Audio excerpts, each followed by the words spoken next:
Sweet ഇഷ്ടപ്പെടാത്തവരായിട്ട് ആരെങ്കിലും ഉണ്ടാകുമോ? ഉണ്ടാവില്ല അല്ലേ? എന്നാൽ നമുക്കിന്നൊരു സ്വീറ്റ് ആയാലോ? ഹോംലി വ്ലോഗിലേക്ക് എല്ലാവർക്കും സ്വാഗതം. ഇന്ന് നമ്മൾ ചെയ്യാൻ പോകുന്ന ഒരു അടിപൊളി സ്വീറ്റാണ്. ദീപാവലിയൊക്കെ വരികയല്ലേ, അപ്പോൾ നമുക്കൊരു സ്വീറ്റിൽ തുടങ്ങാം. തേങ്ങാ ബർഫിയാണ് ഇന്നുണ്ടാക്കുന്നത്. ആ പേരിൽ തന്നെയുണ്ട്. നമ്മുടെ മെയിൻ ഇൻഗ്രീഡിയൻറ്റ് തേങ്ങയാണ്. ഇവിടെ ഞാൻ ഗ്രൈൻഡറിലാണ് തേങ്ങ ചിരവി എടുക്കുന്നത്.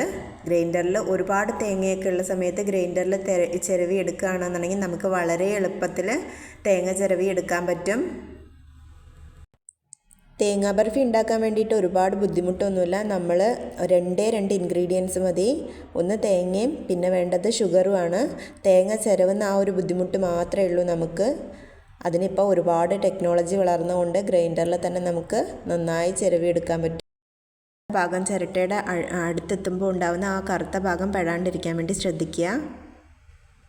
നല്ല വെള്ള കളർ കിട്ടാൻ വേണ്ടിയിട്ടാണ് ഇങ്ങനെ പറയുന്നത്.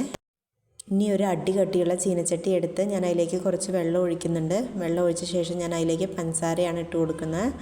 പഞ്ചസാര ഇട്ട് കൊടുത്ത് നന്നായി ഇളക്കി കൊടുക്കുക.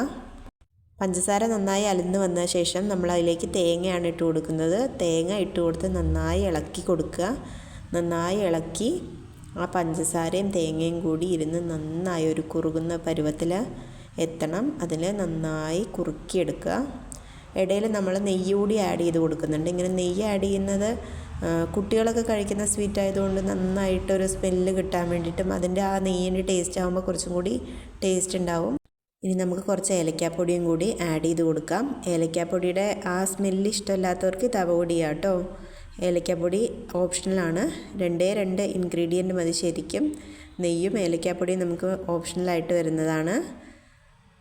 നന്നായി ഇളക്കി ഈ ഒരു പരുവത്തിലെത്തുന്ന സമയത്ത് നമുക്കതിനെ ഒരു ട്രേയിലേക്ക് മാറ്റി കട്ട് ചെയ്തെടുക്കാൻ പറ്റും. ഈ ഒരു കൺസിസ്റ്റൻസിയാണ് നമുക്കിതിന് വേണ്ടത്. ഇനി നമ്മൾ ചെയ്യേണ്ടത് ഒരു ട്രേയിലേക്ക് ഇതിനെ മാറ്റുകയാണ്.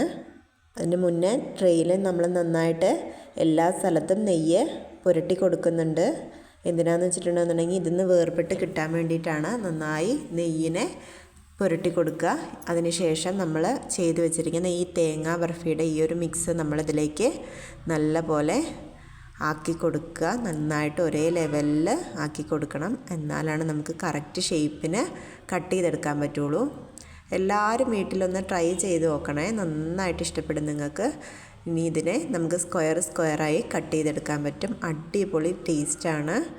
മധുരവും തേങ്ങയുടെ ആ ഒരു ടേസ്റ്റും കൂടി ആകുമ്പോൾ അടിപൊളിയായിരിക്കും. എനിക്ക് ഏറ്റവും ഇഷ്ടപ്പെട്ടൊരു സ്വീറ്റാണ്. ദീപാവലിക്ക് നമുക്ക് കുട്ടികൾക്കൊക്കെ ഉണ്ടാക്കി കൊടുക്കാൻ പറ്റുന്ന സ്വീറ്റാണ്. വളരെ എളുപ്പത്തിൽ നമുക്ക് വീട്ടിൽ ചെയ്തെടുക്കാൻ പറ്റും. എത്ര ദിവസമാണെങ്കിലും നമുക്കിതിനെ കേട് കൂടാണ്ട് സൂക്ഷിക്കാൻ പറ്റും. ഇങ്ങനെ സ്ക്വയറായിട്ടാണ് ഞാൻ മുറിച്ചെടുത്തിരിക്കുന്നത്. ഇനി ഒരു പാത്രത്തിലേക്ക് ഇതിനെ മാറ്റി കഴിഞ്ഞിട്ടുണ്ടെന്നുണ്ടെങ്കിൽ നമ്മുടെ തേങ്ങാ ബർഫി റെഡിയായി.